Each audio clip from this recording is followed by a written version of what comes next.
Irmãos, a paz do Senhor. Amém. Convido aqueles que tiverem Bíblia a abrir no Evangelho de Marcos, capítulo número 10.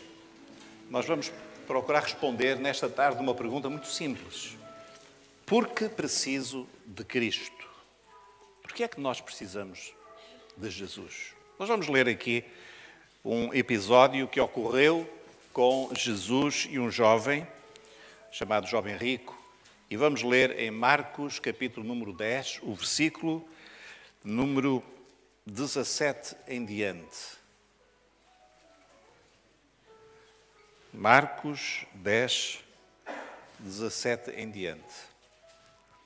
E pondo-se a caminho, correu para ele um homem, o qual se ajoelhou diante dele e lhe perguntou: Bom mestre, que farei para herdar a vida eterna?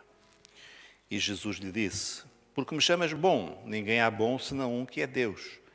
Tu sabes os mandamentos: não adulterarás, não matarás, não furtarás, não dirás falsos testemunhos, não defraudarás alguém, honra a teu pai e a tua mãe. Ele, porém, respondendo, lhe disse: Mestre, tudo isso guardei desde a minha mocidade.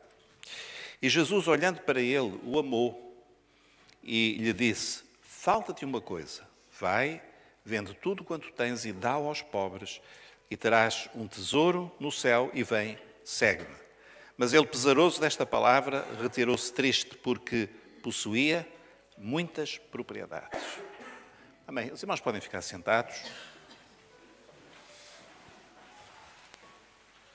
Porque preciso de Cristo.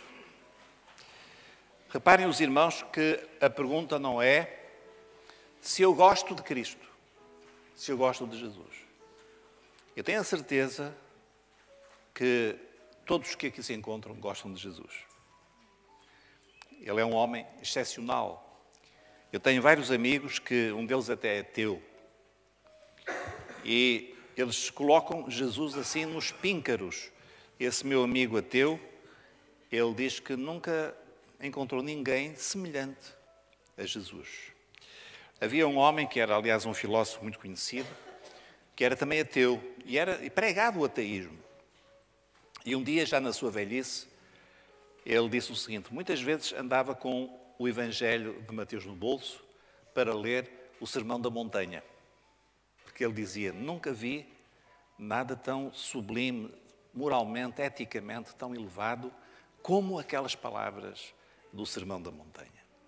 Muita gente gosta de Jesus. Mas a pergunta que nós queremos aqui hoje colocar não é se nós gostamos de Jesus, é se nós precisamos dele. É muito diferente. Há muitas pessoas que creem em Jesus, que têm fé nele, que sabem que ele é uma pessoa diferente, que pode abençoar. Mas isso não quer dizer necessariamente que até mesmo essas pessoas sintam necessidade de Jesus. Aquilo que nós hoje queremos precisamente mostrar aos irmãos, e vou procurar argumentar de uma forma muito simples, é que todos nós que estamos aqui, não há aqui ninguém que não precise de Jesus. Todos nós precisamos dele. E nós vamos ver porquê. Em primeiro lugar, por uma razão muito simples, é que não há ninguém que seja Deus e homem. Não há ninguém. Às vezes nós temos pessoas que nos dizem: mas há muitas religiões. Os irmãos, os amigos podem procurar em qualquer religião, se há alguém que disse: eu sou Deus. Procurem. Não vão encontrar.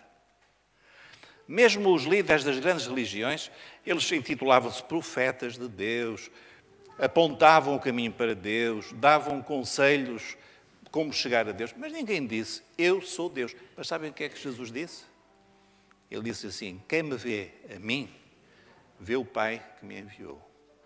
Eu e o Pai somos um. Então, meus irmãos, de facto, Jesus é o único, porque ele mesmo se afirmou, mas não apenas ele afirmou. Ele fez obras que nenhum homem podia fazer. Ele fez curas espantosas. Os próprios judeus que o detestavam, porque Jesus não se conformava com aquela religiosidade que as pessoas gostam de ter, aquela forma assim ritualística, controlada pelos homens, às vezes até transformada num negócio, não é verdade? Jesus não se integrava nisso e os fariseus, os sacerdotes, os escribas, eles não gostavam de Jesus, mas não podiam negar os sinais que ele fazia. E até que chegaram um momento, nós lemos em Mateus, a partir do capítulo 12, que eles começaram a dizer o seguinte, que os sinais que Jesus fazia era pelo poder das trevas. Imaginem, irmãos. E de facto Jesus fez sinais que homem algum podia fazer. Curas, ressurreições, libertação de espíritos malignos. E aqueles sinais provavam, eram sinais de que Jesus era o Filho de Deus. E por isso nós encontramos no Evangelho de João, lá no finalzinho, João escreve o seu Evangelho. Provavelmente todos aqui já leram o Evangelho de João. E João chega a um ponto que diz assim, estas coisas foram escritas, ele diz o objetivo de ele ter escrito o Evangelho, para que creiais que Jesus é o Filho de Deus. Então não adianta nós gostarmos de um Cristo, de um Jesus, só homem. Jesus foi um homem excepcional. Sim, mas há muitos homens excepcionais. Há muita gente excepcional, homens e mulheres. Não, Jesus teve um ensinamento assim fora do comum, mas há outros também que tiveram. Não, Jesus foi um revolucionário, um homem antes do seu tempo. Irmãos, desculpem a expressão, isso é tudo conversa. Ou Jesus é o que ele disse que era, ou então ele era um impostor. Ele estava a ser um impostor perante as pessoas. Mas ele falou verdade e deu sinais. Os seus discípulos também o confessaram como o Filho de Deus. Certa vez, Jesus perguntou aos discípulos, o que é que as pessoas aí fora dizem que eu sou? E os discípulos disseram, tudo coisas muito boas. Dizem que tu és Jeremias, Elias, até João Batista, que já tinha morrido, João Batista, enfim, um dos profetas. Irmãos, tudo coisas boas. Mas Jesus virou-se para os 12 e disse, e vocês? Quem dizem vocês que eu sou? Você que está aqui nesta tarde, quem é Jesus para si? É só um homem bom? É o símbolo da bondade? Irmão, Jesus não é símbolo, coisa nenhuma. Jesus é o Deus que se fez homem. E se me perguntarem se eu entendo isto, eu não consigo entender. É tão elevado, é tão fora do meu conhecimento, mas eu creio. Eu creio, há muitas evidências. Os discípulos ouviram aquela pergunta, quem dizem os homens que eu sou? E Pedro deu uma resposta. Pedro chegou-se à frente e disse, Senhor, tu és o Cristo. Cristo quer dizer Messias. Tu és o Cristo, o Filho do Deus vivo. E aí Jesus disse, Pedro, bem-aventurado és tu.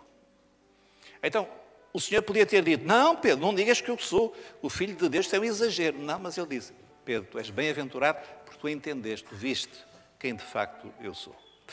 Meus irmãos, nós precisamos de Cristo porque Ele é ponte entre o homem e Deus, porque Ele é homem e Ele é Deus. Não há outro na história, nunca houve, nunca haverá ninguém igual a Jesus. Então nós lemos assim, vou pedir que passe à frente agora o slide seguinte, nós lemos assim na Bíblia, e no que é verdadeiro estamos, isto é, em seu Filho, Jesus Cristo. E agora o que é que diz a parte sublinhada? Este é o verdadeiro Deus e a vida eterna. Irmãos, o cristianismo é Cristo, concordam? O cristianismo é Cristo. O cristianismo não é uma propriedade de uma igreja qualquer. O cristianismo é Cristo. E Cristo é o verdadeiro Deus e a vida eterna. E quando nós entendemos isto e cremos nisto, irmãos, a nossa vida muda. A nossa vida muda mesmo. Uma segunda razão, porque nós precisamos de Cristo. Então, nós precisamos dele porque ele é o único que é Deus e homem, é o Filho de Deus, que estabelece a ligação entre Deus e os homens. A segunda razão é esta que nós lemos aqui no texto a seguir. Nós lemos assim. Porque todos pecaram e tendo perdido o direito de acesso à glória de Deus. Todos pecaram. E agora nós vamos aqui para a nossa história, que é de um jovem que foi ter com Jesus e era um rapaz, assim, podemos dizer, fã de Jesus, admirador de Jesus. Lemos que ele até se ajoelhou diante de Jesus. Chamou-lhe mestre, rabi, que era um título assim que não se dava a qualquer pessoa. E mais do que isso, chamou-lhe bom mestre. Então, se nós perguntássemos a este rapaz, você gosta de Jesus? Ele ia dizer, eu adoro Jesus, é um homem excelente. Muito bem, mas vamos ver como é que as coisas vão evoluir e vamos ver se ele precisava de Jesus, não é se ele gostava de Jesus. É se ele tinha necessidade verdadeira de Jesus. E quando ele se aproximou de Jesus e disse, bom mestre, Jesus parou logo na primeira palavra e disse, bom? Não há ninguém bom senão Deus. Para não demorar muito tempo, os irmãos sabem qual era o problema deste rapaz? É o problema de muita gente aí. Sabem qual é? É que ele era uma pessoa boa. Uma pessoa boa. Boa pessoa. As boas pessoas não precisam de Jesus. Sabem porquê? Porque elas são tão boas, que elas acham que Deus até fica comovido. Com tanta bondade. Olha, eu sou uma pessoa tão boa. Eu, assim, modéstia à parte, eu sou uma pessoa, olha, eu dou cumprimento os vizinhos todos, porque às vezes há alguns que não merecem, não é? Eu no Natal dou umas esmolas assim maiores, é verdade. Os homens dizem, eu no trânsito deixo passar as senhoras, sou tão bom. Eu também deixo, mas é por outras razões. E as pessoas, às vezes todos nós achamos que somos bons. E eu confesso aos irmãos, sabem uma coisa? Eu hoje estive a pensar, eu também acho que sou uma boa pessoa. Eu acho que sou boa pessoa. E Jesus disse, rapaz, tu sabes que só há um que é bom? É que o nosso problema é este. É que o nosso critério, o nosso padrão, a nossa medida de bondade são os outros. Então, eu comparo-me aqui com o Herculano e digo assim, eu sou melhor que ele. Não sou, não te preocupes. E o Herculano diz assim, graças a Deus, eu sou melhor que o Davi. E nós vivemos nesta comparação. Mas olha, quer saber se é bom? Compare-se com Deus. É isso que Jesus está a dizer. Bom há só um. E esta é a ilusão de muita gente. O que é uma tragédia. Sabem porquê que é uma tragédia? Porque este rapaz, ele diz, mestre, tudo isto eu tenho guardado desde a minha mocidade. Isto é, ele cumpria a lei, ele era bom. E há pouco nós lemos assim, e Jesus olhou para ele com amor. E disse-lhe assim, falta-te uma coisa. Olha, Jesus foi tão bom, porque disse, falta-te uma coisa. Ele podia ter dito, faltam-te 140, 1.400, 1 milhão. Não, Jesus disse, falta-te uma coisa. Sabem o que é que faltava a este rapaz? É que ele gostava muito de Jesus, mas gostava mais do dinheiro. Ele apreciava muito Jesus, mas ele trocar as suas propriedades, porque diz assim, ele possuía muitas propriedades, trocar a quinta, a horta, o T1, aqui, as coisas que ele tinha, trocar por Jesus, de maneira nenhuma. Uma coisa é religião. Religião a gente arranja um lugar na nossa vida, ao domingo, ou ao sábado, ou qualquer coisa assim. Agora, mudar a minha vida? Não, isso aí não, espera aí. Isso aí já é exagero. Vender as propriedades para seguir a Jesus. Eu gosto de Jesus, mas também não exageremos. E, meus irmãos, naquele momento, Jesus desmascarou aquele rapaz. Um homem bom. Um jovem bom, que tinha uma ilusão, que pensava que era bom. A ilusão de ser bom. Meus irmãos, nós temos uma maneira de avaliarmos a nossa bondade. É nós nos medirmos pela lei de Deus. A lei de Deus, todos nós aqui já ouvimos falar de 10 mandamentos. Todos ouviram falar de 10 mandamentos? Esses 10 mandamentos foram resumidos por Jesus em dois muito simples. E nós podemos ver a nossa bondade, e eu já avaliei a minha e fiquei um bocado deprimido, não é? Porque o primeiro mandamento diz assim: amarás a Deus acima de todas as coisas, com toda a tua força, toda a tua alma, todo o teu entendimento. Eu pergunto aos irmãos, algum ser humano já conseguiu cumprir o primeiro mandamento? Amar a Deus acima de todas as coisas. E eu conheço um. Sabem quem foi? Foi aquele que estava lá no jardim do Getsémani. Sabia que ele ia ser crucificado, que ele ia morrer. Ele orou e disse: ó Deus, se possível, passe de mim este cálice. Mas depois acrescentou: mas seja feita a tua vontade. Esse honrou Deus acima de todas as coisas. Esse sim, esse colocou Deus acima de todas as coisas. E o segundo, disse Jesus, e o segundo, semelhante a este, é: amarás ao próximo como a ti mesmo. Todos aqui amam o próximo? Têm todos cara que sim. Todos gostam de... é isso? Todas as pessoas. Pastor, eu esforço-me, pois é também eu, mas não consigo. Há certas pessoas que eu confesso aqui, é uma vergonha, mas é muito difícil. Irmãos, há gente que é muito complicado. Tem gente a amar os filhos, eu conheço pais, mães, que se alguém dissesse assim: você era capaz de dar a sua vida pelo seu filho, eles iam dizer: eu dou. Agora, se perguntasse à esposa, daria a sua vida pelo marido? Depende, não é? Depende. Há algumas que dizem assim: talvez, vou pensar no assunto. Ou vice-versa. Dar a vida pelo vizinho já é complicado, por um primo. Agora, e por alguém que é uma pessoa detestável? O Senhor Jesus, na agonia, na cruz, ele viu aqueles soldados grosseiros, aquela gente habituada a matar, aquela gente que o tinha chicoteado, que tinha insultado. E o que é que Jesus fez? Ele orou ao Pai e disse: Pai, perdoa-lhes, porque eles não sabem o que fazem. Há um homem que cumpriu o segundo mandamento. Esse homem é o único justo que alguma vez existiu à face da terra. O nome dele é Jesus. Agora, você e eu, nós não vamos lá assim. E ele, pesaroso desta palavra, retirou-se triste. Meus irmãos, vamos voltar ao nosso texto. A Bíblia diz o seguinte: que nós todos somos falhos, quer dizer, todos nós somos pecadores. Não é que nós não somos assassinos, ladrões de bancos, assaltantes de automóveis. Nós não somos isso.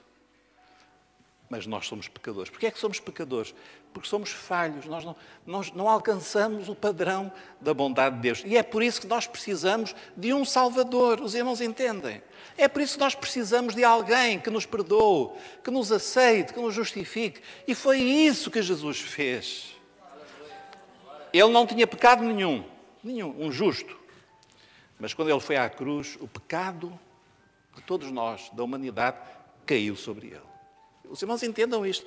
A cruz é isto. A cruz não é outra coisa. A cruz é Jesus assumiu o pecado de todos. O pecado da humanidade caiu sobre ele. O meu pecado, o seu pecado caiu sobre ele.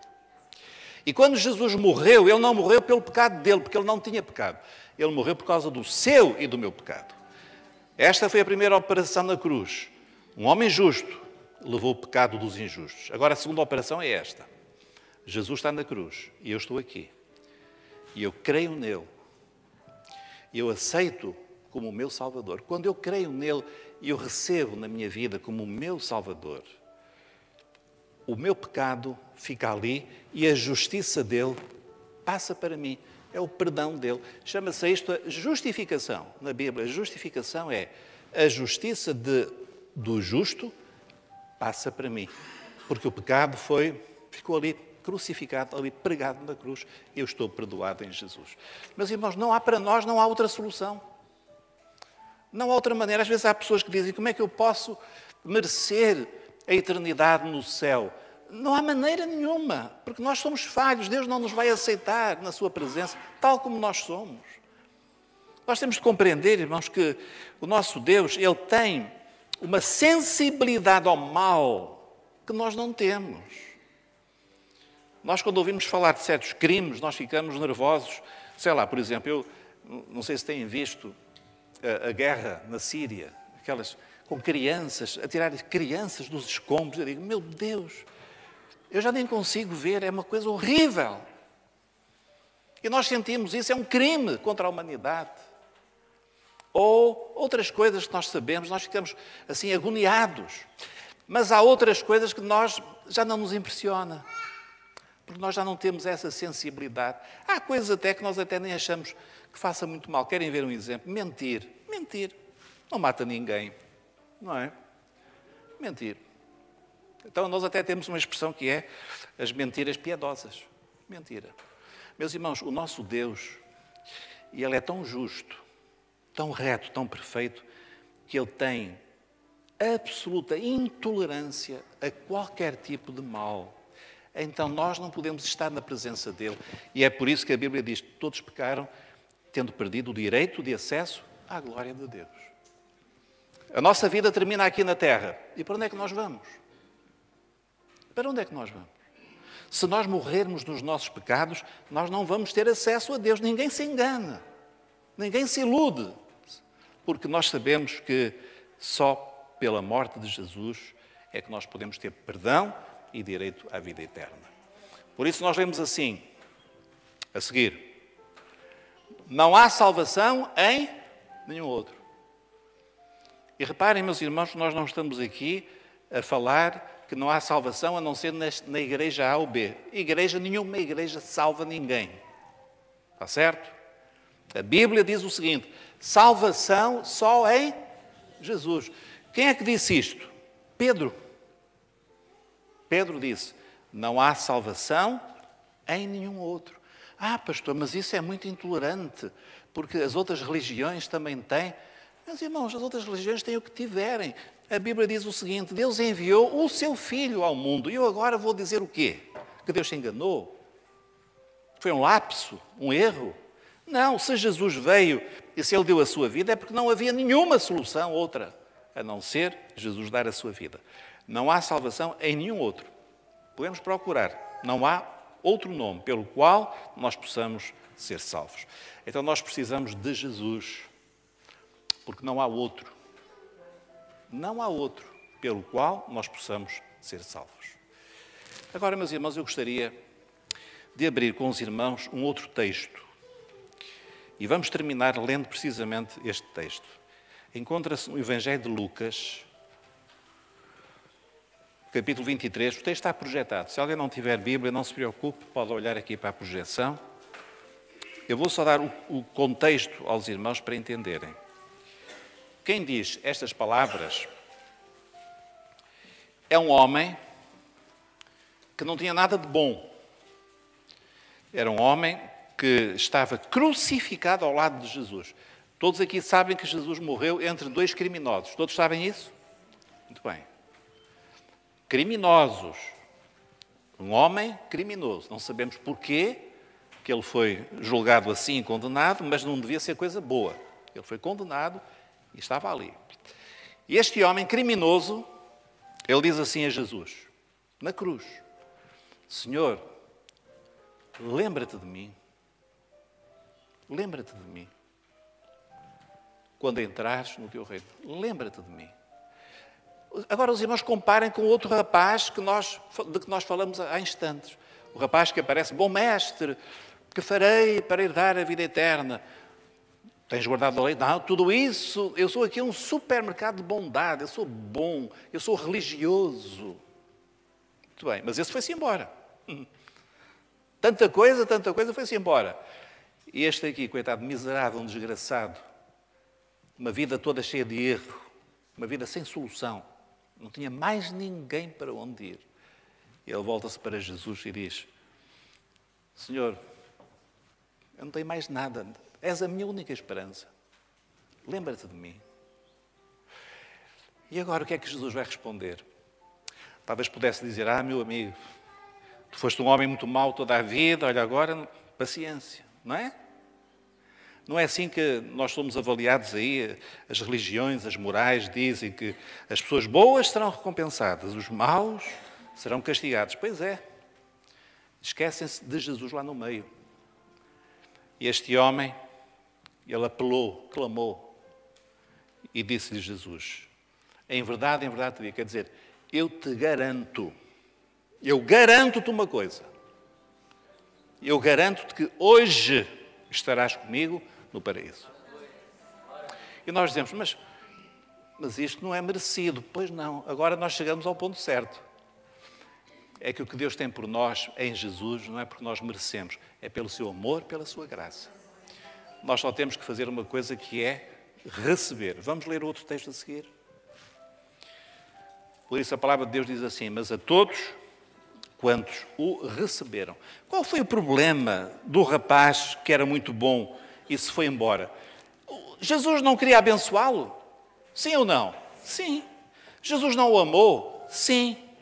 Jesus não queria salvá-lo? Sim. Jesus não ama todas as pessoas do mundo? Sim. Todos são salvos? Não. Porquê? Porque não querem Jesus. Não querem. Querem religião, querem cristianismo, querem igreja, querem filosofia, querem teologia. E Jesus? E este homem, que é talvez na escala do pecado, ele está bem lá em cima. E este homem conseguiu aquilo que o bom não conseguiu: salvação eterna, vida eterna. Porque ele recebeu. Irmãos, nós temos de compreender como é que Deus opera na nossa vida. Às vezes há muitos mal-entendidos. Há muita gente que acha que Deus salva todo o mundo, todas as pessoas, até aqueles que nem querem ser salvos. Não é assim. A salvação é uma cooperação entre Deus e o homem. Então, Deus dá. Vamos imaginar, tenho aqui um relógio, não vou tirar, que depois dá muito trabalho a colocar. Tenho aqui um relógio e digo assim: como é que tu te chamas, menina? Sara, esqueci-me do nome da Sara. Digo assim: Sara, eu vou-te dar este relógio. Está certo? E os irmãos digam-me: a Sara, a partir do momento em que eu digo eu vou-te dar o relógio, ela já tem o relógio? Não. O que é preciso fazer? Recebê-lo. Então a Sara pode dizer assim: pastor, desculpe, mas esse relógio, olha, eu já ouvi, é muito velho, tenha paciência. Não quero. Ou eu já tenho muitos relógios lá em casa. Ela pode não querer. Meus irmãos, Deus oferece à humanidade o dom de Jesus, o dom da salvação, que custou, o coração do Pai sangrou ao dar o seu Filho ali na cruz. Custou a vida de Jesus. Você não quer? Não quer Jesus? Não precisa dele? Eu preciso. Eu não tenho outra solução. Porque eu não tenho ilusões. Eu preciso de Jesus. Porque preciso de Jesus. Porque é o Deus que se fez homem. Porque Ele é o único caminho para o Pai. E porque Ele é o único que pode perdoar e dar vida eterna àquele que crê nele e que o segue. Meus irmãos, que maravilha, a todos quantos o receberam, todos, brancos, amarelos, negros, castanhos, ricos, pobres, sábios, ignorantes. Deus não faz exceção de pessoas. Há só uma condição: receber o Filho, receber Jesus. Que Deus ajude todos aqui a tomarem esta decisão na sua vida e a seguirem a Jesus, receberem no seu coração e o seguirem na sua vida. Que o Senhor nos abençoe. Vamos ficar...